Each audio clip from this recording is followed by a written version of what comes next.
Good morning students.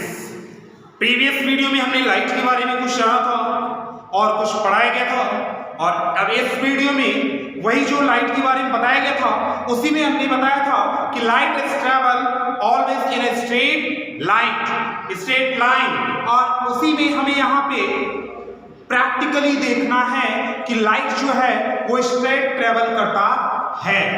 कैसे travel करता है? स्ट्रेट ट्रेवल करता है। तो देखिए, ध्यान दीजिएगा स्टूडेंट्स, ध्यान दीजिएगा कि यहाँ पे कैसे लाइट स्ट्रेट ट्रेवल करता है।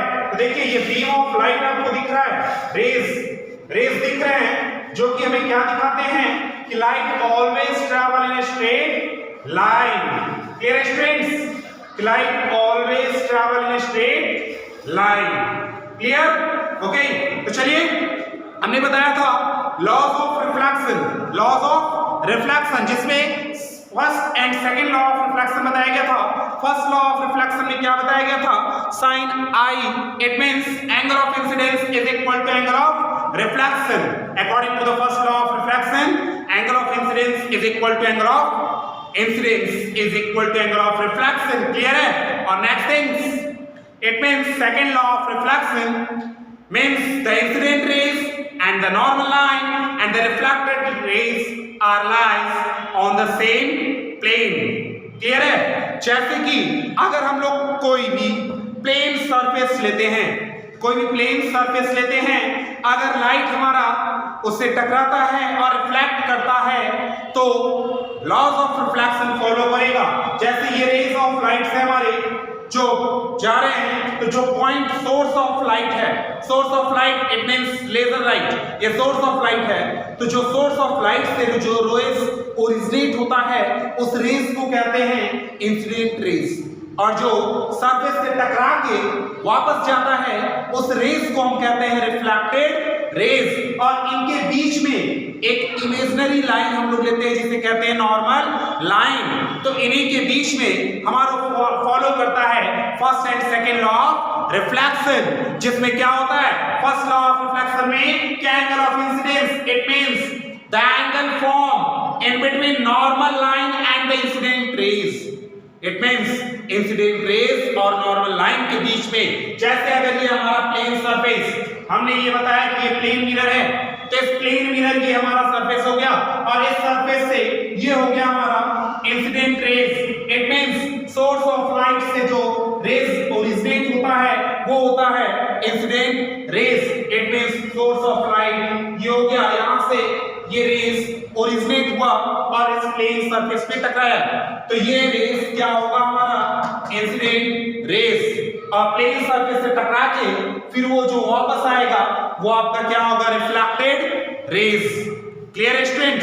तो रिफ्लेक्टेड रेज और इन दोनों के बीच में एक इमेजिनरी लाइन होता है जिसे हम लोग कहते हैं नॉर्मल लाइन, और इस नॉर्मल लाइन और इंसिडेंट रेज के बीच में जो एंगल फॉर्म होता है उसे हम लोग कहते हैं एंगल ऑफ इंसिडेंस। और जो नॉर्मल लाइन और रिफ्लेक्टेड रेज के बीच में जो एंगल फॉर्म होता है उसे हम लोग कहते हैं एंगल ऑफ रिफ्लेक्शन। और लॉज ऑफ रिफ्लेक्शन यही कहता है कि फर्स्ट लॉ ऑफ रिफ्लेक्शन क्या कहा जाता है कि angle of incidence is equal to angle of reflection. Angle of incidence is equal to angle of reflection, यही है फर्स्ट लॉ ऑफ रिफ्लेक्शन। और सेकंड लॉ ऑफ रिफ्लेक्शन क्या था कि the incident rays and the normal line and the reflected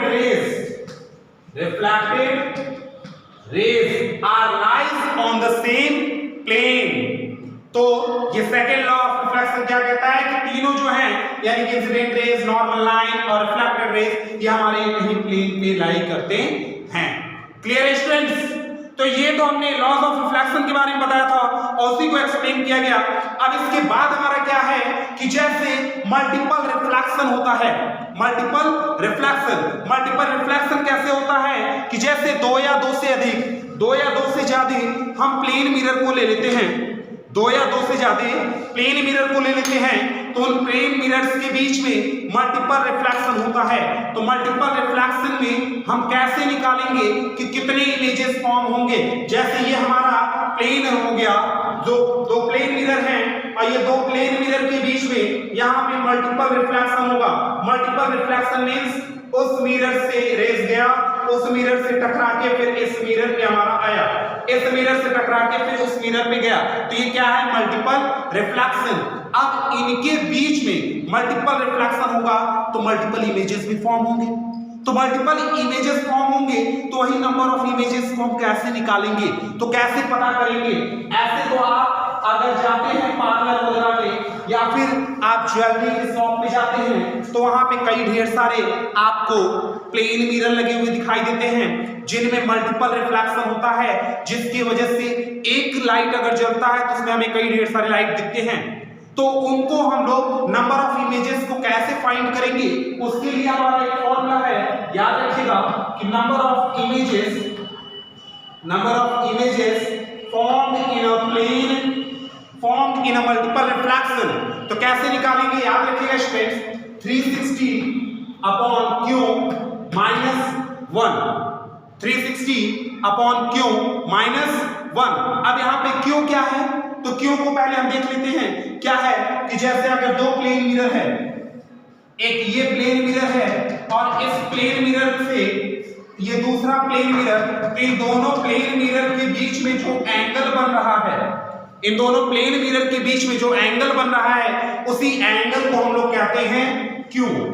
तो हमेशा याद रखिएगा कि दो प्लेन मिरर अगर लेते हैं तो उन दोनों प्लेन मिरर के बीच का अगर एंगल हमें पता होगा तो हम आसानी से बता सकते हैं कि कितने इमेजेस फॉर्म होंगे।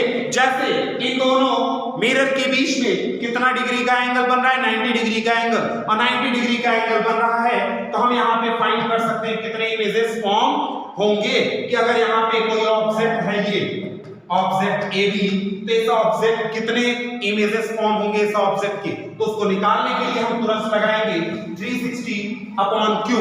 तो क्यू की जगह पे आपका क्या होगा, 90 डिग्री माइनस 1। इट मींस जब सॉल्व करेंगे तो आपका आ जाएगा, इट मींस 3। तो कितने इमेजेस फॉर्म होंगे, 3। अगर हम दो प्लेन मिरर को रखते हैं 90 डिग्री एंगल पे तो कितने इमेजेस फॉर्म होंगे, 3 इमेजेस। तो ठीक इसी तरीके से अगर किसी दो प्लेन मिरर को हम रखते हैं 60 डिग्री एंगल पे, कितने डिग्री एंगल पे, 60 डिग्री एंगल पे, 60 डिग्री एंगल पे रखेंगे तो यहां पे नंबर ऑफ इमेजेस आप निकाल सकते हैं क्यू की जगह पे 60 पुट करके। तो यहां पे हमारा क्या हो जाएगा, 360 upon 60 minus 1, then 6 minus 1 is equal to 5। तो कितने इमेजेस फॉर्म हुए, 5 इमेजेस। अगर हम किसी भी दो मिरर को, किसी प्लेन मिरर को हम 60 डिग्री एंगल पे रखते हैं तो उसमें कितने इमेजेस फॉर्म होंगे हमारे, 5 इमेजेस। क्लियर है? यही है हमारा मल्टीपल रिफ्लेक्शन, और मल्टीपल रिफ्लेक्शन के बेसिस पर ही वर्क करता है आपका कैलेडोस्कोप या फिर पेरिस्कोप। क्लियर है? कैलेडोस्कोप कैसा होता है, कैलेडोस्कोप याद रखिएगा स्टूडेंट्स कि जैसे ये 3 मिरर्स हैं, इन 3 मिरर्स को हम इस वे में ट्रायंगुलर फॉर्म में अरेंज करेंगे, ट्रायंगुलर फॉर्म में अरेंज करेंगे। ये हो गया हमारा तीनों प्लेन मिरर, और तीनों प्लेन मिरर को हम ट्रायंगुलर फॉर्म में अरेंज कर दिए। ट्रायंगुलर फॉर्म में अरेंज हो गया तो फिर यहां से हम एक प्लेन मिरर को लगा देंगे, और अगर इसमें हम कोई भी लस्टरस चीज कह सकते हैं कि जैसे मोती को अगर हम इसमें डालते हैं तो उस मोती का क्या होगा कि फॉर्म होगा आपका पैटर्न। क्या फॉर्म होगा, पैटर्न, अलग अलग पैटर्न का फॉर्मेशन होगा। तो इसी को हम लोग कहते हैं कैलेडोस्कोप, और वो पैटर्न किसके वजह से होता है फॉर्म, मल्टीपल रिफ्लेक्शन के वजह से। Clear students? तो अभी यहाँ पे हम लोगों ने मल्टीपल रिफ्लेक्शन देखा, इमेजेस देखा, लेकिन यहाँ पे इमेजेस जो हैं उनके टाइप्स के बारे में हम लोग देख लेते हैं कि इमेज कितने टाइप्स के होते हैं। तो पता होना चाहिए स्टूडेंट्स कि इमेज आपके जो होते हैं वो मेनली कितने टाइप्स के होते हैं, 2 टाइप्स के। कितने टाइप्स के इमेजेस होते हैं, 2 टाइप्स के। वो 2 टाइप्स कौन कौन से हैं इमेजेस के, ध्यान दीजिएगा कि इमेजेस आपके 2 टाइप्स के कौन कौन से हैं। First is real image and second is virtual image. Second is virtual image. तो अब सबसे पहली बात आती है कि रियल इमेज होता क्या है और ये वर्चुअल इमेज क्या होता है। तो चलिए आइए देखते हैं कि रियल इमेज क्या होता है और वर्चुअल इमेज क्या होता है। तो ध्यान से देखिएगा स्टूडेंट्स कि रियल इमेज क्या होता है, those image which form on the screen, those image which form on the screen is called real image। it means right कर सकते हैं कि those image which form on the screen, on the screen, clear है? जो image आपका screen पे form करेगा वो होगा रियल इमेज, और जो इमेज आपका स्क्रीन पे नहीं फॉर्म करेगा वो आपका होगा वर्चुअल इमेज। और डायग्रामेट्रिक यही कह सकते हैं कि रिप्रेजेंटेशन अगर हम लोग देखेंगे कि डायग्राम के थ्रू रे डायग्राम देखेंगे तो जो रिफ्लेक्टेड रेज, दो रिफ्लेक्टेड रेज एक्चुअली में इंटरसेक्ट करते हैं वो आपके होंगे रियल इमेज, और जो एक्चुअली में इंटरसेक्ट नहीं करते वो आपके होंगे वर्चुअल इमेज। तो वर्चुअल इमेज का भी हम लिख सकते हैं क्या, those image which is not